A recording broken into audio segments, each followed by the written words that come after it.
The idea of growing your own food is so in demand in today's time, and this small practice can change your life in so many positive ways that you can ever imagine. Home organic gardening is something we should all practice to save ourselves from the world food crisis which we are facing right now. And today I'm going to share one such plant which I've been growing for the last 3 months.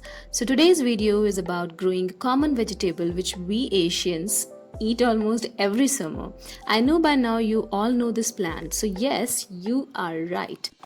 We are going to talk about cowpea beans or lobia. I'm going to discuss 6 major points that will help you to grow this plant, and I would request you to watch this video till the end to get the maximum benefits. Let's start the video with the very first point, that is how to choose the best location to grow your plant.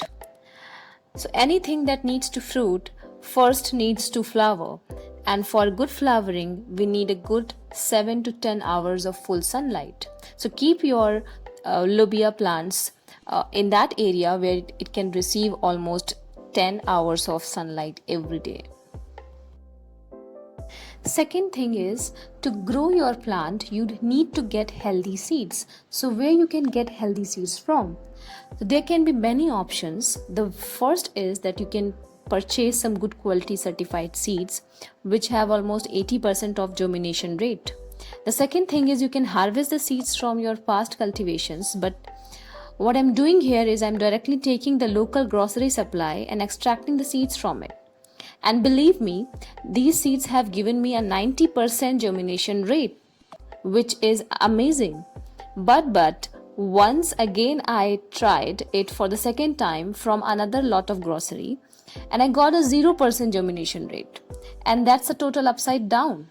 So you have to really keep an eye. You have to keep on trying whenever you get yourself some lobia supplies in your kitchen. You have to try and test the germination potentials of those seeds. Please remember that after you harvest these seeds from the pods, then you must sun dry these seeds for a minimum of 8 hours. This will check any seed infestation if present, and then you're good to dig a 1.5 inches hole and plant the seeds with the proper spacing evenly to ensure a good germination result. And then add an inch of soil from the top. Now mix the seed bed with water and keep it in a warm place for a day. Then you can shift it to semi-shady area and then just wait for the magic. You will be witnessing these first true leaves within a week after sowing, and now please allow your seedlings to grow for about 8 centimeters and then you can shift them into a bigger container to grow into a complete beautiful vine. So with this we come to the next third most important point, and that is how to choose a right container. So any container of your choice can be used, be it an earthen container, a plastic one or a cemented one. But I believe in reusing waste things and a no money gardening. So I have used an old vegetable ghee container, which I'm sure every Indian must have seen once in their lives. Anyways, any type of container may work if it has these 3 characteristics which I'm going to tell you. The first is it should have a good space.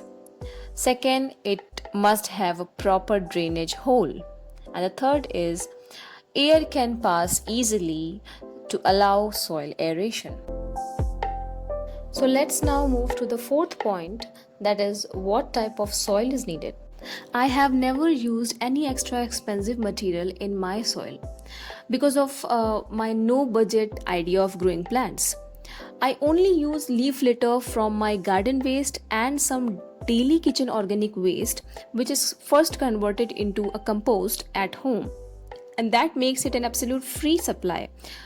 And one thing for which I invested is only mustard oil cake, which costs almost negligible.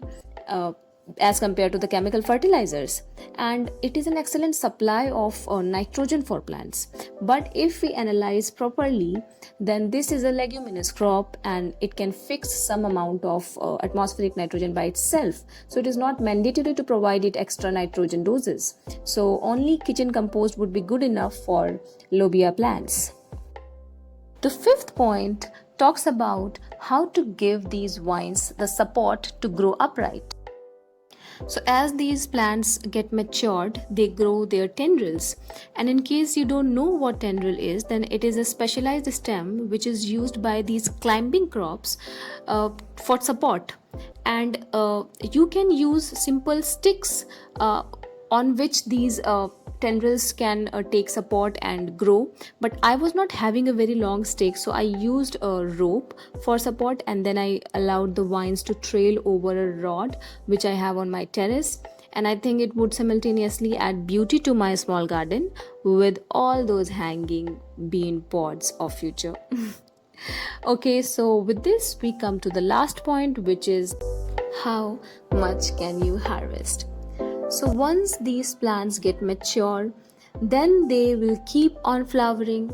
They're going to continue it for every day, and by the end of the day they will close their flower, and for the next consecutive day the petals will get dried and ultimately fall off.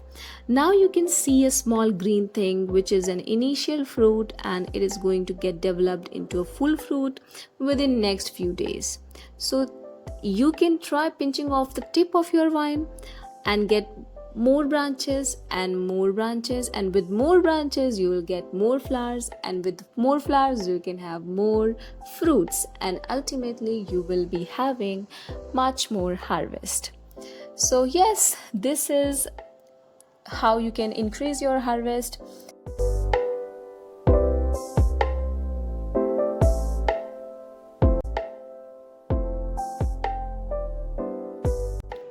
I hope this video has cleared almost everything about growing lobia in your homes, and if I have missed any point, then you can comment below and we can look into it further.